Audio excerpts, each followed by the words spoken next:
warahmatullahi wabarakatuh. Hai semuanya, perkenalkan nama saya Cindy Widya Putri, NIM N1A1190001 dari Fakultas Kedokteran dan Ilmu Kesehatan, Program Studi Ilmu Kesehatan Masyarakat, Universitas Jambi.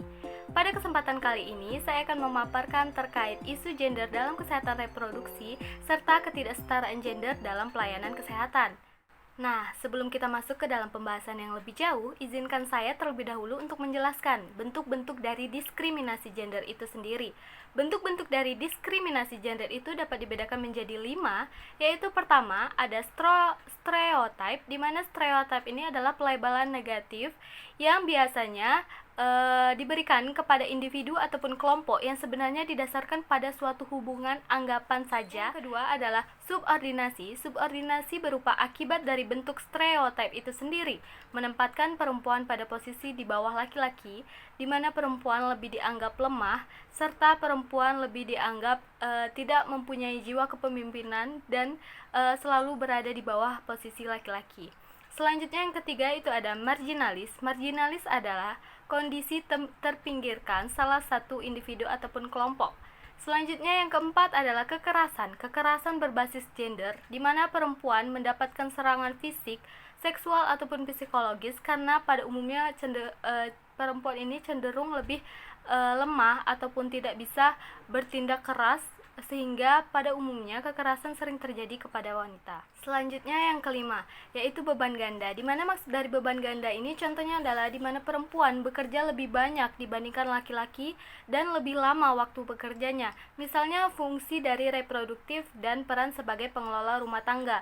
Bisa saja seorang perempuan itu bekerja di luar rumah, tetapi dia juga bekerja di dalam rumah atau mengurus rumah tangga, sehingga beban pekerjaannya itu lebih banyak dibandingkan para laki-laki. Selanjutnya adalah isu kesehatan reproduksi dalam keluarga berencana, di mana dalam isu keluarga berencana ini kesehatan reproduksi lebih berhubungan kepada alat-alat kontrasepsi, di mana ketidaksetaraan umumnya itu terjadi contohnya pada yang pertama yaitu jumlah pria pemakai alat kontrasepsi itu masih minim atau rendah, di mana pada umumnya pengguna dari alat kontrasepsi itu lebih diutamakan kepada kaum wanita ataupun kaum istri. Selanjutnya yang kedua itu kurang terpenuhnya hak-hak reproduksi sebagai seorang istri. Selanjutnya ada kurangnya kepedulian dan kesadaran dari suami terhadap pencegahan dan penanggulangan penularan HIV atau AIDS, di mana pada umumnya yang lebih peka atau lebih peduli terhadap kesehatan reproduksi itu memang biasanya secara umum itu adalah dari kaum istri ataupun kaum perempuan. Selanjutnya adalah kurang memadainya sarana dan fasilitas pelayanan KB atau KR bagi ibu dan anak perempuan di tempat pengungsian. Selanjutnya adalah isu kesehatan reproduksi dalam kesehatan ibu dan bayi baru lahir atau safe motherhood, di mana beberapa faktor penyebab ketimpangan gender yang biasanya terjadi itu adalah budaya di masyarakat yang terkait pemberian makan pada keluarga, yang biasanya pada budaya-budaya masyarakat ada yang lebih mendahulukan kaum laki-laki atau yang tertua untuk memakan makanan yang biasanya lebih bergizi dibandingkan para wanita ataupun para istri yang sedang hamil. Selanjutnya ada minimnya pengetahuan suami serta keluarga tentang perencanaan keluarga yang baik dan sehat. Selanjutnya ada kurangnya informasi kesehatan kehamilan pada perempuan ataupun istri, serta status istri yang masih dianggap lemah dan di bawah suami sehingga dia tidak bisa menentukan keputusan terkait kelahiran atau persalinan yang akan dia jalani nantinya. Selanjutnya adalah isu dalam penyakit menular seks, di mana pada kejadian PMS ini dampak yang lebih besar itu sangat dirasakan oleh para perempuan.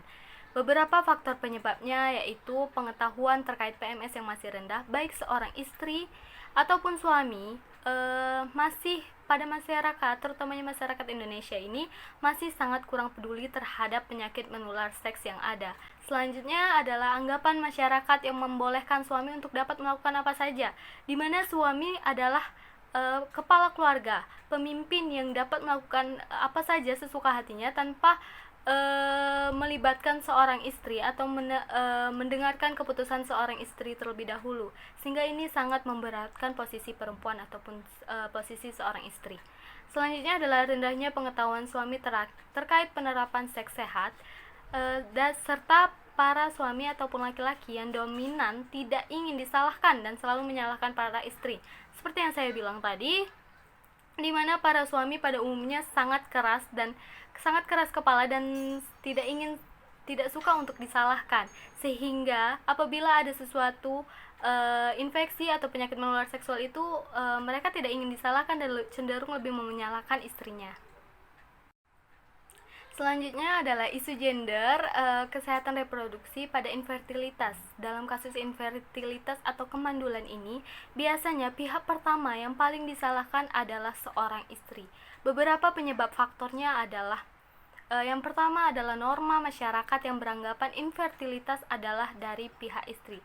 Ya, seperti pada beberapa faktor yang lainnya, penyebab utama adalah anggapan dari masyarakat atau budaya dari masyarakat itu sendiri, di mana masyarakat lebih beranggapan bahwa biasanya kemandulan itu dialami oleh seorang istri.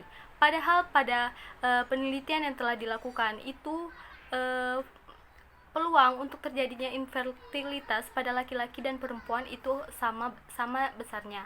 Selanjutnya yang kedua adalah suami yang selalu dianggap jantan dan dianggap selalu dapat memiliki keturunan kapan saja dan bagaimanapun situasinya. Selanjutnya adalah ketidaksadaran atau ketidaktahuan dari para suami itu sendiri terkait infertilitas pada dirinya, sehingga dia tidak peduli dan selalu menyalahkan seorang istri. Selanjutnya adalah ketidaksetaraan gender dalam pelayanan kesehatan.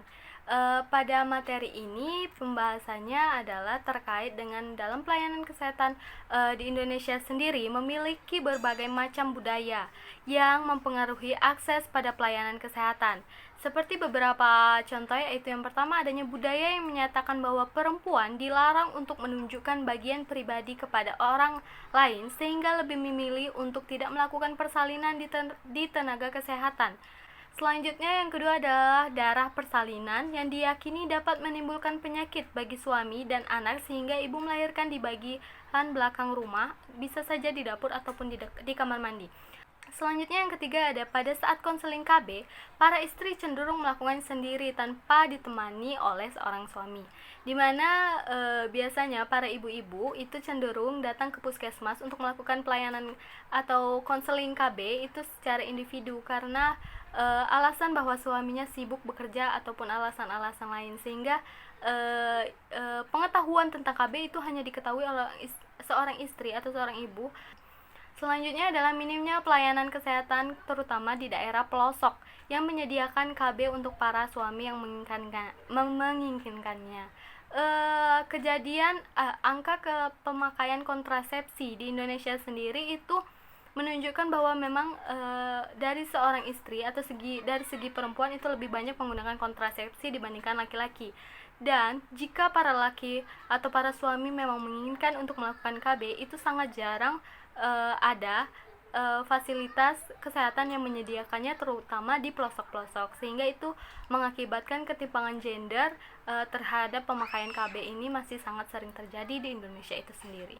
Selanjutnya adalah terkait kebijakan kesehatan dalam kesenjangan gender, di mana kebijakan-kebijakan yang dapat kita terapkan atau pemerintah lakukan terkait dengan kesenjangan gender agar kesenjangan atau ketimpangan gender tidak terus terjadi di negara Indonesia ini. Beberapanya yaitu yang pertama adalah peningkatan kondisi perempuan dan peningkatan kesempatan kerja untuk perempuan itu sendiri, dengan tidak membanding-bandingkan apakah dia laki-laki ataupun perempuan. Selanjutnya adalah pendekatan target pada program KB yang disertai dengan tenaga dan peralatan yang memadai, terutama adalah sangat mengaktifkan atau mempromosikan KB untuk pria, sehingga tidak hanya wanita yang bisa untuk menggunakan KB, tetapi laki-laki yang menginginkan dapat melakukannya juga. Selanjutnya adalah peningkatan peran aktif laki-laki untuk menurunkan angka kelahiran, serta penyadaran akan kesetaraan dalam hubungan seksual pada kaum laki-laki yang lebih ditegaskan. Sosialisasi aktif penting untuk dilakukan terkait kesetaraan gender dan pelayanan kesehatan reproduksi baik pada laki-laki maupun pada perempuan. Baiklah, itu saja pemaparan dari saya terkait dengan isu gender dalam kesehatan reproduksi serta ketidaksetaraan gender dalam pelayanan kesehatan. Apabila ada kurang dan lebih saya mohon maaf. Saya akhiri. Wassalamualaikum warahmatullahi wabarakatuh. Terima kasih.